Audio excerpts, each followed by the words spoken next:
یہ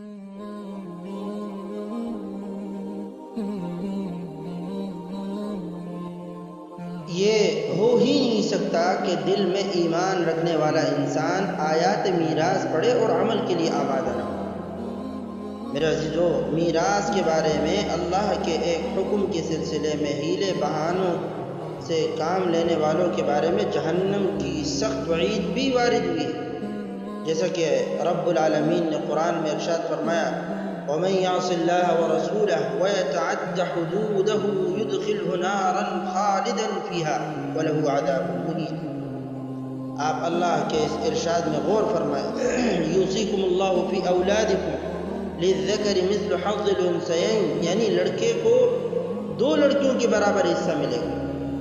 اللہ تبارک و تعالی نے مثل حظ الانثیین فرمایا، اس کی وجہ یہ ہے کہ اہل عرب صرف لڑکوں کو حصہ دیا کرتے تھے، لڑکیوں کو نہیں دیتے تھے۔ ان کی اس بری عادت پر رد اور لڑکیوں کے معاملے میں اہتمام کے لیے فرمایا کہ لڑکے کو دو لڑکیوں کے برابر حصہ ملے گا۔ گویا کہ یہ فرمایا کہ صرف لڑکوں کو حصہ دیتے ہو، ہم نے ان کا حصہ دگنا کر دیا ہے، البتہ لڑکیوں کے مقابلے میں، لیکن لڑکیوں کو بھی حصہ دینا ہوگا، ان کو میراث سے محروم نہیں کیا جائے گا۔ تو میرے عزیزو، امام قرطبی رحمۃ اللہ علیہ اس آیت کے بارے میں فرماتے ہیں هذه الآية ركن من أركان الدين وعمدة من عمد الدين وأم من أمهات الآيات فإن الفرائض عظيمة القدر حتى أنها ثلث العلم۔ یہ آیت یوصیکم اللہ فی اولادکم ارکان دین میں سے ہے اور دین کے اہم ستونوں میں سے ہے اور امہات آیات میں سے ہے، اس لیے کہ فرائض میراث کا بہت عظیم مرتبہ ہے، یہاں تک کہ یہ ثلث علم ہے۔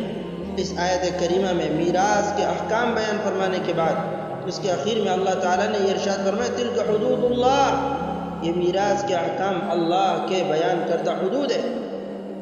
ان حدود پر عمل کرنے والوں کے لیے بطور انعام و جزا کے فرمایا من یطع اللہ ورسولہ یدخلہ جنات تجری من تحتها الانہار خالدین فیہا وذلک الفوز العظیم۔ جو اللہ اور اس کے رسول صلی اللہ علیہ وسلم کی اطاعت کرے گا، اللہ تعالیٰ اسے ایسی جنت میں داخل فرمائیں گے تجری من تحتها الانہار، کہ جس کے نیچے نہریں بہتی ہیں، وہ اس میں ہمیشہ رہیں گے، اور فرمائے کہ وذلک الفوز العظیم، اور یہ بہت بڑی کامیابی ہے۔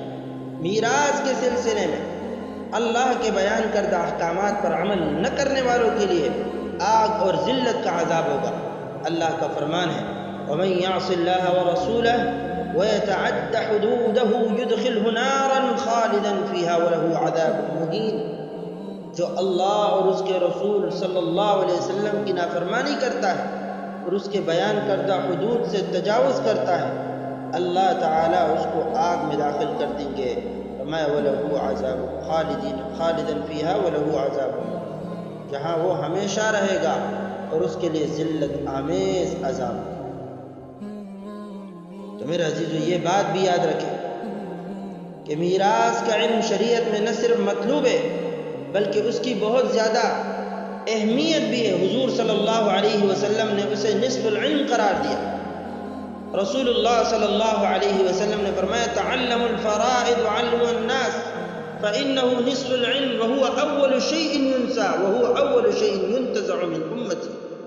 ابن ماجہ کی روایت ہے، فرمایا اے لوگو، فرائض میراث کے مسائل سیکھو اور اسے لوگوں کو سکھاؤ، فإنه نصف العلم، بے شک وہ نصف علم ہے، وهو أول شيء ينسى، اور وہ سب سے پہلے بلایا جائے گا، وهو أول شيء ينتزع من أمتي، اور وہ سب سے پہلے میری امت سے اٹھایا جائے گا۔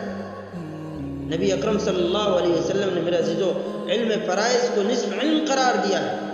اس کی مختلف توجیہات ذکر کی گئی، جن میں سے ایک یہ ہے کہ انسان کی دو حالتیں ہوتی ہیں، ایک زندگی کی حالت اور دوسری مرنے کی حالت۔ علم میراث میں زیادہ تر مسائل موت کی حالت کے متعلق ہوتے ہیں، جبکہ دیگر علوم میں زندگی کے مسائل سے بحث ہوتی ہے۔ لہٰذا میرے عزیزو، اس معنی کو سامنے رکھ کر علم میراث کو نصف علم سے تعبیر کیا گیا۔ حضرت ابن عیینہ رحمۃ اللہ علیہ کہتے ہیں کہ علم المیراث کو اس لیے نصف العلم کہا گیا کہ مرنے کے بعد ہر مسلمان کا اس سے واسطہ پڑتا ہے۔ ایک اور جگہ رسول اللہ صلی اللہ علیہ وسلم کا فرمان ہے تعلموا القرآن وعلموه الناس وتعلموا الفرائض وعلموها الناس۔